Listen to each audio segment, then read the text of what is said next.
Hello, Sarah of SEK Handmade here, and today I want to share with you how to crochet the puff stitch. The puff stitch is such a fun texture stitch to add to your crochet. It gives crochet work just a really gorgeous texture and these fun little poofy puffs. They are super easy to make.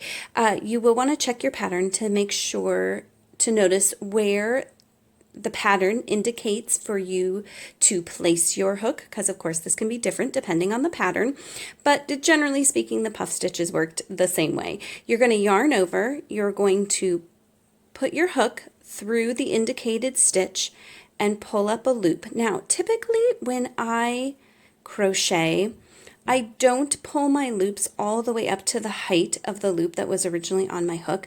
This is very important to do though when you're crocheting the puff stitch. So make sure when you pull your loops up that they are at the same height as the loop that was already on your stitch. This is what gives your puff stitch its puffiness, so it's super important.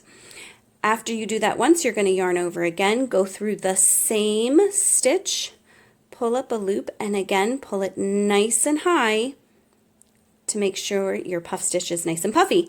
And then you're going to do it one last time. Yarn over, go through the same stitch and pull up your loop and make sure that it's nice and high right along with the other loops on your hook. And now you should have 1, 2, 3, 4, 5, 6, 7 loops on your hook, and you're going to yarn over and pull through all of those loops on your hook. And that completes your puff stitch. And you can just go right into making another puff stitch right next to it if that's what your pattern calls for. Yarn over, stick your hook in the next stitch, pull it all the way up to the same height as the loop that's on your hook.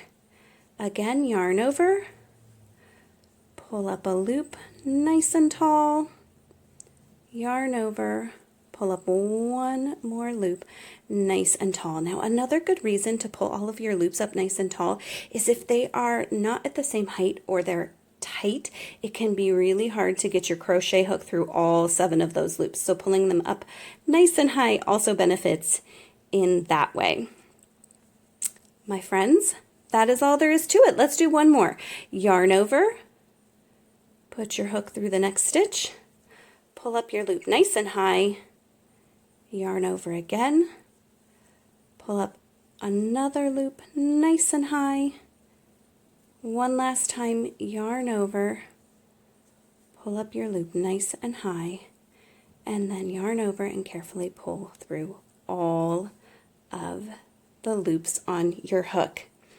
And that is how you do the puff stitch. Written instructions are in the description below. Be sure to subscribe so you don't miss out on any tips and tutorials, and happy crafting!